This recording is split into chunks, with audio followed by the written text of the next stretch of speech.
Hello students, welcome to the third part of the video. Today we are going to discuss about the proto-historic period. ध्यान दीजिए, आज हम सभी proto-historic period के बारे में जानने वाले हैं। इसके पहले वीडियो में हम लोगों ने प्री हिस्टोरिक पीरियड के बारे में जो जानकारी आपके लिए जरूरी थी वो हम लोगों ने बताया, और आज हम लोग जानने वाले हैं प्रोटो-हिस्टोरिक पीरियड के बारे में। चलिए शुरू करते हैं। ध्यान दीजिए, प्रोटो हिस्ट्री, जैसे कि आज का टॉपिक है proto history. In India, proto-history spans the period around 4000 BC to 6000 BC. Bharat में प्रोटो-हिस्टोरिक पीरियड 4000 BC से लेकर 6000 BC तक के पीरियड को माना जाता है। Almost from the beginning of Harappan civilization up to the beginning of the historical period. यानी इस पीरियड को हम लोग हड़प्पन सिविलाइजेशन की शुरुआत से लगभग, एग्जैक्ट नहीं, लगभग उससे 500 साल 600 साल पहले भी हो सकता है। हड़प्पन सिविलाइजेशन की शुरुआत के साथ, और उसके बाद हड़प्पन सिविलाइजेशन बीत गया, और उसके बाद जब हिस्टोरिकल पीरियड आया, यानी कि प्री हिस्ट्री बीत गई, वो तो पहले बीत चुकी है, फिर प्रोटो हिस्ट्री बीत गई, और हिस्टोरिकल पीरियड की जब शुरुआत हुई तब तक को हम लोग क्या मानते हैं? Proto history. उसके बाद there are multiple written evidence found of this period but none of them is deciphered yet. उसके अलावा इस पीरियड की एक स्पेशलिटी क्या है कि इस पीरियड में बहुत सारा एविडेंस हमारे प्राप्त हुए। हमारे जो एंसेस्टर्स थे, हमारे जो पहले की सोसाइटीज थी, हमारे जो पहले का कल्चर था, हमारे जो भी हमारे पूर्वज हुआ करते थे जो प्रोटो हिस्टोरिक पीरियड में थे, उन सब के समय का बहुत सारा एविडेंस मिला है। एविडेंसेस की कमी नहीं है, लेकिन उन सभी एविडेंस में आर्कियोलॉजिकल एविडेंस भी है और रिटन एविडेंस भी है। जैसे कि प्री हिस्टोरिक पीरियड में हमारे पास सिर्फ और सिर्फ आर्कियोलॉजिकल एविडेंस है, कुछ भी लिखा पढ़ा हमें नहीं मिला गया है। लेकिन हमें प्रोटो हिस्ट्री में बहुत सारी लिखी हुई चीजें मिली हैं, लेकिन उनके साथ कमी क्या है कि वो आज तक क्या लिखा हुआ है कोई पढ़ नहीं पाया। आज तक जितने भी आर्कियोलॉजिस्ट हैं उसे पढ़ नहीं पाया है कि जो भी वो लिखा हुआ है वो आखिर लिखा हुआ है तो क्या लिखा हुआ है। तो इसीलिए जो अब हम लोग, जैसे आपको मैंने बताया था कि हमारे पास्ट को 3 पीरियड से बांटा गया है, उनका बेसिस ही था कि एविडेंस, कैसा एविडेंस मिला है। तो आपको बता देते हैं, फिर से एक बार रिव्यू हो जाए कि हमारे पास्ट को 3 पार्ट में डिवाइड किया गया है: प्री हिस्ट्री, प्रोटो हिस्ट्री और हिस्ट्री। प्री हिस्ट्री में जो भी एविडेंस मिले हैं उसमें कुछ भी रिटेन नहीं है। प्रोटो हिस्ट्री में जो एविडेंस मिला है उसमें रिटेन है, लेकिन आज तक पढ़ा नहीं गया है। हिस्ट्री में जो भी एविडेंस है वो आर्कियोलॉजिकल और रिटेन दोनों है, और उन्हें पढ़ा भी जा चुका है। वहीं आज हम लोग पढ़ रहे हैं प्रोटो हिस्ट्री के बारे में। तो प्रोटो हिस्ट्री में जो भी एविडेंस, खुदाई के दौरान जो भी एविडेंस मिले उसमें लिखित यानी रिटन फॉर्म में एविडेंस बहुत सारे मिले हैं, लेकिन आज तक उन्हें पढ़ा नहीं जा सका है, और आज भी उन्हें पढ़ने की कोशिश की जा रही है। हो सकता है आगे आने वाले कुछ सालों में उसे पढ़ भी लिया जाए। चलिए, तो जैसा कि आप जाने कि मैंने आपको बताया जो प्रोटो हिस्ट्री में है, ये समय का वो भाग है जिसके हमें बहुत सारे अवशेष मिले, लेकिन लिखा हुआ मिला लेकिन पढ़ा नहीं जा सका। तो ये तो आप समझ गए, बहुत सारे अवशेष मिले और उसमें आप जो भी अवशेष मिले वो लिखे हुए मिले लेकिन पढ़ा नहीं जा सका। तो उसी समय का एक पीरियड है, यहाँ पे देखिए, उसी समय एक हमारे यहाँ एक सिविलाइजेशन था जिसको कहते थे the Indus valley civilization is the civilization of proto historic period. हमारे भारत में प्रोटो हिस्टोरिक पीरियड में एक सिविलाइजेशन फ्लरिश कर रही थी जिसका नाम था द इंडस वैली सिविलाइजेशन। यही इंडस वैली सिविलाइजेशन को ही हम लोग हड़प्पन सिविलाइजेशन भी कहते हैं। तो हड़प्पन सिविलाइजेशन भी वही है और इंडस वैली सिविलाइजेशन भी वही है। तो मानिए अगर आपको प्रोटो हिस्टोरिक पीरियड के बारे में जानना है कि लोगों का रहन सहन कैसा था, लोग क्या करते थे, रहते कैसे थे, अपना जीवन कैसे चलाते थे, तो इसके लिए आपको सबसे इजी होगा कि आप इंडस वैली सिविलाइजेशन को आप क्या कीजिए, पढ़ लीजिए। क्योंकि इंडस वैली सिविलाइजेशन इंडिया में ही आती थी पहले। आज जब इंडिया डिवाइड हो चुका है तो इसका ज्यादातर हिस्सा पाकिस्तान में जा चुका है, लेकिन पहले जब इसकी खोज हुई थी तब ये इंडिया में ही आती थी। ध्यान दीजिए, तो प्रोटो हिस्टोरिक पीरियड की एक सिविलाइजेशन जिसके बारे में हमारे आर्कियोलॉजिस्ट ने पता लगाया है वो है द इंडस वैली सिविलाइजेशन, और ये प्रोटो हिस्टोरिक पीरियड की सिविलाइजेशन। तो आज हम लोग इंडस वैली सिविलाइजेशन के बारे में पढ़ेंगे, जानेंगे इसको खोजा किसने, खोज कैसे हुई, उसके अलावा इसमें क्या क्या इसकी स्पेशलिटीज हैं, इन सब के बारे में आज हम लोग पढ़ने वाले हैं। तो उन सब को पढ़ने से पहले आप इसे उतार लीजिए, तब तक मैं हट जाता हूँ। आप इसको उतार लें या फिर स्क्रीनशॉट ले लें, होगा। चलिए अब हम लोग डिस्कस करते हैं थोड़ा सा इंडस वैली सिविलाइजेशन। ध्यान दीजिएगा, तो जो सबसे पहले हम ये जानेंगे हाउ वाज इट डिस्कवर्ड, आखिर इसे कैसे खोजा गया। सेकंड, टाइम पीरियड, उसका टाइम पीरियड क्या है। थर्ड, नेम, उसका नेम कैसे रखा गया कि उसका नाम इंडस वैली सिविलाइजेशन किस आधार पर रखा गया। थर्ड, उस समय जो लोग थे या फिर वो जो सोसाइटी थी या फिर वो जो सिविलाइजेशन था उसकी स्पेशलिटीज क्या थी, इसके बारे में हम लोग आज जानेंगे। तो सबसे पहले आता है हाउ इट वाज डिस्कवर्ड। तो सबसे पहले इसकी खोज कैसे हुई, तो ध्यान दीजिए।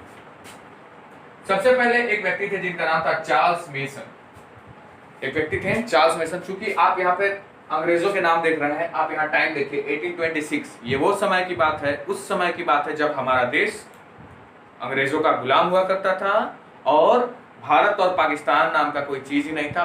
पाकिस्तान नाम का कोई चीज नहीं था, मतलब पाकिस्तान एक अलग देश नहीं था, भारत के साथ ही वो जुड़ा हुआ था। सिंध, पंजाब वगैरह प्रांत हुआ करते थे, जैसे भारत के स्टेट्स हैं वैसे ही। तो ये बात है 1826 की। एक व्यक्ति थे चार्ल्स मेसन, वो पाकिस्तान वाले क्षेत्र में जब घूमने गए तो उन्हें कुछ आभास हुआ, उन्हें कुछ पता चला कि हो सकता है यहाँ पे कोई सिविलाइजेशन पहले हो। उससे पहले यानी इंडस वैली सिविलाइजेशन के डिस्कवरी से पहले हम सबका इतना ही मानना था कि हमारी जो सिविलाइजेशन है वैदिक पीरियड से ही है, उससे पहले कोई सिविलाइजेशन नहीं थी। लेकिन जब ये वहां गए तो उनको लगा कि नहीं, यहाँ पे क्या थी, वैदिक पीरियड से भी पहले कोई ना कोई सिविलाइजेशन थी, जिसके बारे में उन्होंने अपनी एक किताब में मेंशन किया। एक किताब उन्होंने लिखी जिसमें उन्होंने मेंशन किया। आगे चल के 1856 की बात है। जेम्स कर्टन और विलियम कर्टन, ये दो भाई थे, दोनों इंजीनियर थे, दोनों भाई इंजीनियर थे। ये लोग क्या कर रहे थे, लाहौर से लेकर पेशावर, लाहौर से लेकर पेशावर तक एक रेलवे लाइन बन रही थी। लाहौर से लेकर पेशावर तक एक रेलवे लाइन बन रही थी जो ब्रिटिश कंपनी बना रही थी। तो खुदाई में जब वो लोग, उन लोग का काम खुदाई रेलवे लाइन बिछाना था, ना कि इन सब के बारे में पता करना। बेसिकली वो अपना काम कर रहे थे, काम उन्होंने किया भी। जब उन्होंने जमीन की खुदाई की तो उन्हें बहुत सारी ईंटें मिली और जिनको देख के लगा कि यहाँ पे हो ना हो, कभी ना कभी कोई ना कोई यहाँ पे रहता होगा। घरों के अवशेष मिले। उन्होंने ज्यादा ध्यान नहीं दिया, चूंकि वो इंजीनियर थे, आर्कियोलॉजिस्ट थे नहीं। तो इंजीनियर को अगर कुछ मिलेगा तो वो सोचेगा उससे हम लोग बेहतर कैसे करें। तो उन्होंने क्या किया, जो भी ईंटें वगैरह मिली उसको उन्होंने रेलवे लाइन के काम में ही लगा दिया, पटरियां वगैरह बिछाने के काम में उन्होंने उससे लगा दिया, ज्यादा ध्यान नहीं दिया। बाद में जब इस बात का पता चला अलेक्जेंडर कनिंघम को, तो वो, जैसा कि मैंने आपको इसके पहले वीडियो में बताया कि अलेक्जेंडर कनिंघम जो थे father of the Indian archaeology इनको कहा जाता है, ये वहां पे आए। उन्होंने खोज शुरू की, लेकिन उनको ज्यादा कामयाबी हासिल नहीं हुई, उन्हें कुछ खास जानकारी नहीं मिली। लेकिन हाँ, ये जरूर पता लग गया था तब तक कि हाँ, ये जो जगह है यहाँ पे कोई ना कोई सिविलाइजेशन रहा करती थी, सिविलाइजेशन हो या फिर कोई ना कोई रहा करता था। उस समय ये नहीं जाना जाता, ये किसी के माइंड में नहीं था कि ये इतनी पुरानी सिविलाइजेशन के बारे में हमें पता चल जाएगा।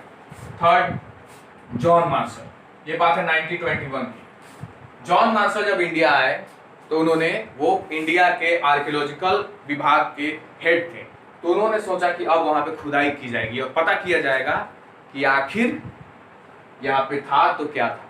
तो 1921 में दो व्यक्ति, एक थे राय बहादुर दयाराम सहनी जो कि इंडियन थे, दूसरे थे राखल दास बनर्जी, ये भी इंडियन थे। ये हेड थे और इन दोनों के साथ, मतलब ये दो ही नहीं थे, बहुत सारे लोग थे और उसमें ये दोनों भी थे। खुदाई शुरू हुई उस क्षेत्र की। जब खुदाई हुई तो 1921 में ही राय बहादुर दयाराम सहनी को खुदाई के समय एक भग्नावशेष मिला, एक बहुत बड़ा उनको रुइन मिला, एक बहुत बड़ा, मतलब खोजते खोजते उन्हें पता चला कि ये कोई शहर हुआ करता था, जिस शहर का नाम रखा गया हड़प्पा। तो सबसे पहले अगर आपसे कोई पूछे who discovered the site of Harappa, then you can say that Rai Bahadur Dayaram Sahni was the first person to discover the ruins of Harappa. Okay, so उसके बाद सबसे पहले राय बहादुर दयाराम सहनी ने 1921 में हड़प्पा नाम के एक शहर की खोज की। सेकेंडली, जब एक शहर की खोज हुई तो सब लोग के मन में जागरूकता हुई, अरे भाई यहाँ एक मिला तो दूसरा भी होना चाहिए, चलो खोज किया जाए। खोज जब आगे बढ़ी तो सेकेंड शहर मिला राखल दास बनर्जी को 1922, जिसका नाम रखा गया मोहेंजो दारो। एक फिल्म भी आई थी मोहेंजो दारो, शायद आप लोगों ने देखी भी होगी, वैसे फालतू फिल्म थी। तो राखल दास बनर्जी 1922 में उन्होंने जो शहर खोजा उसका नाम था मोहेंजो दारो। हिंदी में इसका अर्थ होता है, मोहेंजो दारो का मतलब होता है मृतकों का टीला या फिर माउंट्स ऑफ डेड। इसको अगर आप इंग्लिश में ट्रांसलेट करोगे तो होगा माउंड ऑफ डेड्स। तो इस तरह आप जान गए कि चार्ल्स मेसन ने 1826 में किताब में थोड़ा सा उल्लेख किया। जेम्स कर्टन और विलियम कर्टन जो इंजीनियर बंधु थे, उन्होंने खुदाई के समय उन्हें कुछ अवशेष मिले, उन्होंने ध्यान नहीं दिया आर्कियोलॉजिकल हिसाब से, उन्होंने इंजीनियर वाला दिमाग लगाया और जो भी अवशेष मिले, ईंटें वगैरह मिली, उसको रेलवे की पटरी बिछाने में यूज कर लिया। उसके बाद अलेक्जेंडर कनिंघम 1856 में आए, उनको कुछ खास जानकारी नहीं मिली। फिर आए जॉन मार्शल 1921 में, तो राय बहादुर दयाराम साहनी और राखालदास बनर्जी ने हड़प्पा और मोहनजोदाड़ो दो प्रमुख शहरों की खोज की। अब हम लोग आगे बढ़ते हैं। तो यहाँ तक आप जान गए, उसके बाद खोज अभी भी जारी है, ऐसी बात नहीं है कि खोज खत्म हो चुकी है। अब बात आती है टाइम पीरियड। अब यहाँ पे सबसे बड़ा चर्चा का विषय ये बना कि आखिर ये किस एरा की सिविलाइजेशन है। सोचने वाली बात है कि किस एरा की सिविलाइजेशन है। तो ध्यान दीजिए, इस सिविलाइजेशन की खोज डीपी अग्रवाल ने की। तो अब हुआ क्या कि बहुत सारे लोगों का बहुत सारा मत था। कोई कहते थे कि इतना से इतना है, किसी का कहना था 3300 बीसी के से पहले की सिविलाइजेशन है। लेकिन जब वहां से उन रूइंस से प्राप्त जो भी मैटर था उसको जब कार्बन 14 थ्योरी से डेटिंग किया गया, पता किया गया कि असल में वो कितनी पुरानी है, तब लोगों का निष्कर्ष निकला, सभी साइंटिस्ट का निष्कर्ष निकला। तो उसे माना गया 2300 बीसी से लेकर 1750 बीसी तक को हम लोग एग्जैक्ट टाइमिंग मानते हैं कि इतना समय तक हड़प्पा सभ्यता थी। उसके बाद इसका क्या हो गया, पतन हो गया, ये डेमोलिश हो गई, खत्म हो गई। कौन सा कारण हुआ उसके बारे में आगे चर्चा किया जाएगा। तो यानी आप जान गए टाइम पीरियड कौन था। डीपी अग्रवाल द्वारा कार्बन 14 थ्योरी के मदद से ये पता किया गया और लास्ट में निष्कर्ष निकाला गया कि ये जो सिविलाइजेशन थी वो 2300 बीसी से लेकर 1750 बीसी के बीच के थी। थर्ड, अब बात आई नाम रखने की। तो जब नाम रखने की बात आई तो सबसे पहले कॉन्सेप्ट आया रिवर। चूंकि ज्यादातर जो अर्लीस्ट सिविलाइजेशन मिली है उनका नाम रिवर पर ही रखा गया। जैसे कि इराक में मिला था तो उस समय मेसोपोटामियन सिविलाइजेशन उसका नाम रखा गया। चाइना में मिला तो हुआंग हो नदी के किनारे मिला तो हुआंग हो सिविलाइजेशन नाम रखा गया। और नील नदी के किनारे मिला तो नाइल सिविलाइजेशन उसका नाम रखा गया। तो पहले लोगों ने सोचा कि रिवर के नाम पर ही रखेंगे, जिस पर नाम इसका पड़ गया इंडस वैली सिविलाइजेशन। क्योंकि इंडस सिंधु नदी के बगल में, सिंधु नदी के दोनों ओर ये सिविलाइजेशन फ्लरिश करती थी, जिस कारण से इसका नाम रखा गया इंडस वैली सिविलाइजेशन। सेकंड एक और नाम है, इसका नाम है हड़प्पन सिविलाइजेशन। जैसा कि मैंने बताया कि राय बहादुर दयाराम साहनी ने 1921 में हड़प्पा की खोज की थी, तो एक और नाम रखा गया जो प्लेस के नाम से था। जो सबसे पहला प्लेस ढूंढा गया था वो था हड़प्पा, तो इसका नाम रखा गया हड़प्पन सिविलाइजेशन। ये भी हुआ। तो दो नाम हो गए। नाम कैसे रखा गया ये भी आपको शायद पता चल गया होगा। चलिए अब हम लोग चलते हैं स्पेशलिटी के बारे में। ये जो सिविलाइजेशन थी इसकी स्पेशलिटीज क्या थी। तो सबसे बड़ी बात ये थी, ये बाकी जैसे कि अदर कहीं की वैदिक सिविलाइजेशन, ये वैदिक एरा के बारे में आप चर्चा कीजिएगा तो वो एग्रीकल्चरल सिविलाइजेशन थी। यानी वहां का ज्यादातर व्यापार वहां ज्यादातर लोग एग्रीकल्चर में लिप्त थे। लेकिन ये जो सिविलाइजेशन थी यहाँ ट्रेड बेस्ड सिविलाइजेशन थी। यहाँ के लोग ज्यादा क्या किया करते थे, व्यापार किया करते थे, व्यापारिक थे। उसके अलावा पीसफुल सोसाइटी, ये जो सोसाइटी थी बहुत शांत थी। पहले जैसे था, क्या आप सुने होंगे कि पहले क्या था, आज जब देश इतना बड़ा हो गया है या फिर आज हम लोग इतने जानकार हो गए, सब जगह लोकतांत्रिक या फिर गवर्नमेंट अच्छी है या फिर जैसा भी कहा जाए, आजकल ये नहीं कि कोई देश दूसरे देश पे हमला करके और उसका राज हड़प। लेकिन चाइना तो बाज आ नहीं रहा है, चाइना तो अभी अपना विस्तारवादी नीति चला रहा है। तो ध्यान दीजिए, पीसफुल सोसाइटी का मतलब है ये सोसाइटी का काम क्या था, वो अपना ट्रेड करती थी, कभी किसी और पे हमला करके उसका टेरिटरी एक्वायर नहीं करती थी। ये इनका मेन स्पेशलिटी थी। क्योंकि उस समय जो भी सोसाइटीज थी उनका काम क्या था, खुद तो है, अगर उसको जमीन बढ़ाना है तो क्या करेंगे, अपनी टेरिटरी को एक्सपैंड करना है तो क्या करेंगे, किसी और टेरिटरी पे, किसी और के टेरिटरी पे हमला करेंगे, उसको अपने अंदर एक्वायर कर लेंगे। लेकिन ये जो सोसाइटी थी बहुत ही पीसफुल थी। थर्ड, ये ब्रॉन्ज एज सिविलाइजेशन थी। ये जो अब यहाँ पे सबसे बड़ी बात आती है, ब्रॉन्ज एज सिविलाइजेशन का मतलब क्या हुआ। ये वो सिविलाइजेशन थी, इसी सिविलाइजेशन में ब्रॉन्ज का उपयोग शुरू हुआ था। ब्रॉन्ज जो होता है वो कॉपर प्लस टिन, ये दो मेटल्स का एलॉय होता है। इसको ये कॉपर और टिन जब मिलते हैं तो जो नया मेटल तैयार होता है उसे हम लोग कहते हैं ब्रॉन्ज। तो ये ब्रॉन्ज एज या फिर इसको हिंदी में हम लोग कांस्य कहते हैं, कांस्य। ये कांस्य युगीन सभ्यता थी। ब्रॉन्ज, कोई आपसे पूछे कि हड़प्पा सभ्यता किस युग की सभ्यता थी, किस एरा की, तो आप क्या बोलिएगा, ब्रॉन्ज एज। ये ब्रॉन्ज एज की सभ्यता थी। तो ये तीन बेसिक इसकी स्पेशलिटीज हम लोग जान लिए।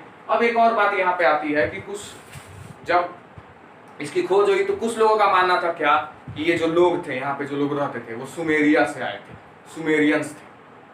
कुछ जो बाहर के विदेशी वैज्ञानिक थे, उनका मत था कि यहाँ पे जो लोग थे वो विदेशी थे, इंडिया के नहीं थे। वो लोग सब कहाँ से आए थे? विदेशों से आए थे। क्यों? उन लोगों ने ऐसा क्यों कहा? उन लोगों ने ऐसा इसलिए कहा कि सुमेरिया में जो सभ्यता पाई गई थी वहां पर भी घर वैसे ही थे जैसे कि यहाँ पे थे, वहां भी सील वैसे ही थी जैसे कि यहाँ पे थी।